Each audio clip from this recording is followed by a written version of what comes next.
apa sih kesulitan atau tantangan yang terbesar ketika mengakses Bio Farma maupun dalam mengerjakan Bio Farma? Kita sempat ada case integration dengan beberapa vendor di luar gitu. Cuma di penjalanannya kemarin kita sempat terkendala. Jadi tapi kita harus tetap deliver ini sesuai dengan target. Jadi kita membuat service sendiri untuk mendukung capability dari vendor-vendor itu sebelum nanti benar-benar diintegrasikan.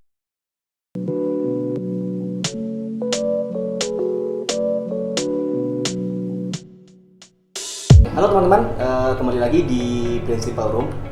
Pada episode kali ini kita kedatangan Mas Fani selaku Principal di Engineer Refactory dan saya sendiri Bonibal juga selaku Principal.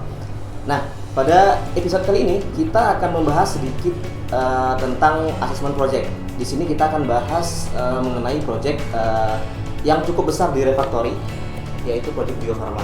Nah, kebetulan Mas Fani ini selaku Principal juga selaku engineer yang terlibat dalam pengembangan proyek Bio Farma. Oke, sebelum masuk ke topik materinya, kita mungkin teman-teman di sini harus tahu dulu ya, apa itu yang dimaksud dengan Principal dan tugas-tugasnya di Refactory. Principal merupakan orang yang melakukan assessment project, kemudian melakukan assessment ticket, kemudian melakukan presentasi dengan klien, dan juga membuat aturan-aturan yang nantinya dipakai untuk engineer dalam melakukan daily task mereka. Mungkin dari Mas Fani sendiri ada tambahan mengenai apa itu Principal dan tugas-tugas? Salah satu tugas Principal selanjutnya adalah untuk memastikan kualitas kode dan teknologi dan standar engineering yang ada di Refactory ini. Oke. Nah, ngomong-ngomong soal assessment, mungkin Mas Fani bisa ceritain sedikit apa itu Bio Farma dan di Bio Farma itu ngerjain apa sih? Ya, jadi Bio Farma sendiri itu salah satu BUMN di Indonesia yang bergerak di bidang farmasi, dan kebetulan Refactory kemarin mendapat kesempatan untuk mendevelop super apps-nya Bio Farma seperti itu.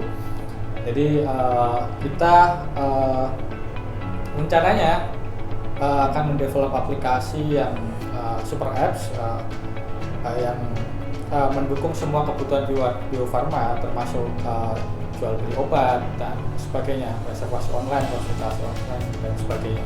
Wah, menarik nih. Bio Farma jadi aplikasi mirip seperti Tokped seperti itu Mas Fani atau gimana?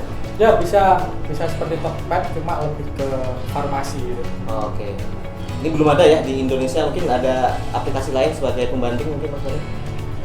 Sejauh ini aku belum melihat ya, sejauh ini. Tapi mungkin ada. Nah, ini project yang cukup besar ya, yang dibuat oleh Refactory. Nah, di Bio Farma sendiri kira-kira atau mungkin Mas Fani yang ngerjakan selaku engineer yang terlibat itu bisa mungkin diceritain sedikit teknologi apa yang dipakai, kemudian alasan memakai teknologi ini gitu. Ya, untuk Bio Farma sendiri untuk back-end sendiri kita menggunakan Golang ya, yang seperti kita tahu Golang sangat bagus dalam hal konkurensi. Lalu kita juga mengadopsi microservice untuk arsitekturnya, untuk kebutuhan lebih reliability, terus good untuk development fiturnya, dan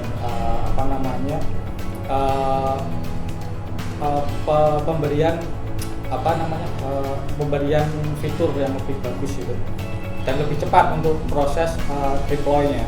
Jadi kita bisa deliver sebuah fitur itu lebih cepat tanpa mengganggu fitur-fitur lain yang masih berjalan. Oke, Ya, seperti itu. Itu untuk di back-end-nya dan sedikit infranya di back-end. Terus di front-end kita menggunakan React.js. Ya, teman-teman jelas sudah tahu tentang React.js semua ya di sini. Terus di infranya kita pakai cloud native, kita pakai Kubernetes, jelas di situ kita juga pakai Vault untuk secret management, kita pakai juga Helm untuk templating deployment-nya. manifestnya dan sebagainya. Seperti itu Mas Pak. Oke. Salah tambahan lagi nih, Oke. kita pakai satu teknologi lain yaitu Elasticsearch untuk kebutuhan searching data yang lebih cepat untuk meningkatkan user experience pengguna. Seperti itu. Banyak teknologi yang dipakai ya di Bio Farma. Tadi Mas Fali nyebutin microservice. Nah, microservice ini apa sih bedanya Mas Fali dengan monolitik? Mungkin teman-teman di sini belum tahu ya apa microservice dan apa itu monolitik. Ya, kalau microservice sendiri itu ini berawal dari monolitik sebenarnya. Kalau zaman dulu aplikasi itu dibuat dalam satu code base yang besar gitu. Jadi dijadikan satu.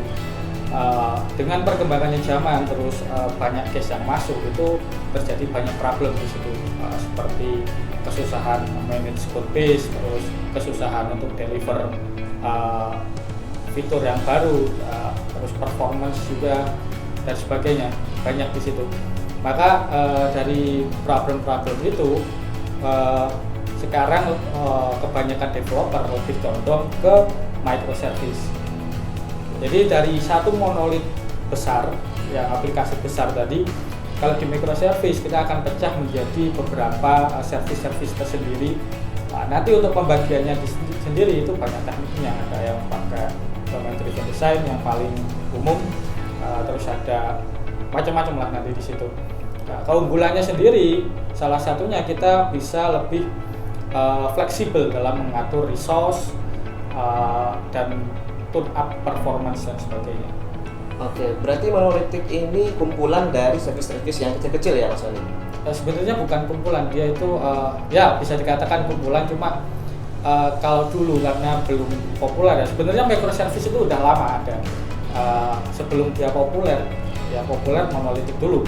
Jadi kalau monolitik itu semua code base, semua fitur itu dijadikan dalam satu repositori yang besar gitu.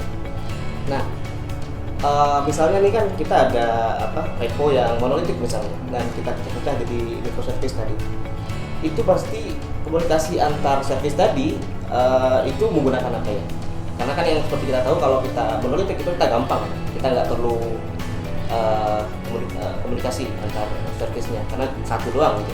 Ya, kalau komunikasi antar service ini tergantung sesuai dengan kebutuhan sebenarnya. Cuma kalau di Bio Farma, case-nya di Bio Farma kita masih menggunakan REST API dengan kita pakai plugin atau namanya GoSwagger buat generate code dan menggunakan jelas kalau menggunakan Swagger sebagai kontrak utamanya. Tapi kalau untuk microservice sendiri opsinya banyak. Kita bisa pakai gRPC, kita bisa pakai RPC biasa, mungkin protokolnya tergantung kebutuhan sebenarnya. Bahkan kita juga bisa pakai SSQ seperti Kafka, Rabbit dan sebagainya. Oke. Alasan mungkin Mas Fani kenapa pakai REST API? Ya karena kebutuhannya belum. Jadi ini REST API kita masih nilai mampu untuk mencukupi kebutuhan semua fitur untuk saat ini, dan di depan kita juga memakai gateway gitu kan, jadi bukan langsung ke service-nya sendiri. Jadi sebenarnya kita juga ada gRPC sebenarnya dipakai di internal call, tapi kalau REST-nya kita pakai untuk hubungan dari klien di luar sistem ke dalam. Nah, di internal service kita makainya gRPC sebenarnya. Oh, berarti pakai dua-duanya ya antara gRPC dan SQL. Ya. Nah mungkin kalau teman-teman yang nggak tahu mungkin ya gRPC mungkin bisa dijelasin sedikit apa sih keunggulan gRPC atau mungkin bedanya antara REST dan gRPC maksudnya. Kenapa tadi memilih dua, kenapa tidak satu aja? Ya, sebenarnya REST dan gRPC itu sama-sama sebuah arsitektur untuk berkomunikasi, bertukar data. Sebenarnya ini terjadi di layer transportnya sebenarnya. Jadi kalau kita menggunakan HTTP 1 itu kita akan identik memakai REST karena REST itu masih support untuk HTTP 1. Kalau gRPC sendiri ini udah support HTTP 2. Problemnya sekarang mungkin kebanyakan di klien kita, di browser dan sebagainya itu kita masih sering menggunakan HTTP 1. Makanya untuk berkomunikasi dengan klien di luar sistem kita masih condong untuk menggunakan REST. Jadi menggunakan teknologi HTTP 1 kita gunakan REST untuk berkomunikasi. Tapi kalau di internal sistem kita kan bisa atur untuk kliennya mau pakai protokol apapun sebenarnya. Dan kita melihat gRPC dengan HTTP 2-nya dengan tipe data yang dikirim binary tadi itu bisa menjadi mengurangi cost untuk transportnya, jadi bisa lebih cepat dan lebih ringan. Oke, tadi juga dibahas API gateway ya Mas Tony. Nah, kalau di Bio Farma sendiri itu pakai apa ya? Untuk di Bio Farma case-nya kita pakai Software AG. Software AG itu salah satu enterprise gateway, jadi ini berbayar Software AG. Hampir sama dengan gateway pada umumnya. Kita register endpoint, setup upstream-nya seperti itu, setup middleware dan sebagainya. Wah, banyak sekali ya teknologi yang dipakai di Bio Farma ini. Ya, lumayan. Nah, dari Bio Farma sebenarnya proyeknya untuk berapa lama sih Mas Fani? Biar estimasi dari prinsipal misalnya untuk menentukan suatu proyek ini selesai dengan teknologi tadi. Untuk berapa lama kira-kira dan engineer berapa yang dibutuhkan agar proyek ini selesai nantinya? Oke, kalau untuk fase, jadi di Bio Farma kita di proyeknya ada beberapa fase. Untuk sampai fase saat ini dan untuk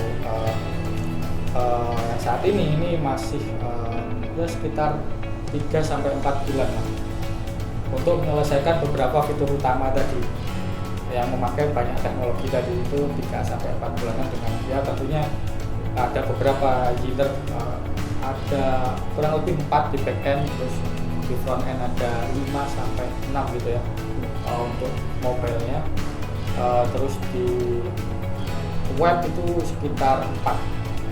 Banyak sekali ya engineer yang dipekerjakan di mengerjakan proyek Bio Farma ini. Oke. Nah, dari Mas Tony sendiri mungkin apa sih kesulitan atau tantangan yang terbesar ketika mengakses Bio Farma maupun dalam mengerjakan Bio Farma? Kalau mengakses sebenarnya yang menjadi tantangan terbesar adalah kemarin kita sempat ada case integration dengan beberapa vendor di luar gitu. Cuma di penjalanannya kemarin kita sempat terkendala, jadi tapi kita harus tetap deliver sesuai dengan target. Jadi kita membuat service sendiri untuk mendukung capability dari vendor-vendor itu sebelum nanti benar-benar diintegrasikan. Jadi itu salah satu hal yang sangat menarik gitu di Bio Farma. Dan juga kita ada satu hal, jadi nanti kita bisa integrasi dengan banyak vendor gitu. Jadi kita punya satu service yang bisa menggeneralisasi semua tadi untuk disimpan di Elastic. Wah, ini banyak teknologi yang asing mungkin ya bagi teman-teman, dan kita banyak dapat manfaat dari apa yang dijelasin oleh Mas Fani tadi. Banyak sekali ya tadi ilmu yang telah atau mungkin pengalaman dari Mas Fani sendiri dalam mengakses maupun mengerjakan proyek yang lumayan gede di Refactory yaitu Bio Farma. Salah satunya kita bisa tahu tadi teknologi apa aja yang dipakai, misalnya memakai Golang, terus microservice, di situ ada REST API untuk komunikasi dan ada gRPC juga. Kemudian tadi ada di front end kita menggunakan React, kemudian tadi ada API gateway kita memakai Software AG, kemudian ada Elasticsearch juga. Banyak sekali teknologi baru mungkin teman-teman bisa pelajari dari penjelasan Mas Fani tadi. Mungkin terima kasih Mas Fani untuk ilmunya. Ini ilmunya sangat luar biasa. Mungkin sekian dulu ya untuk episode Principal Rule pada hari ini. Terima kasih untuk teman-teman yang tetap nonton episode ini. Thank you. Selamat jumpa di next episode.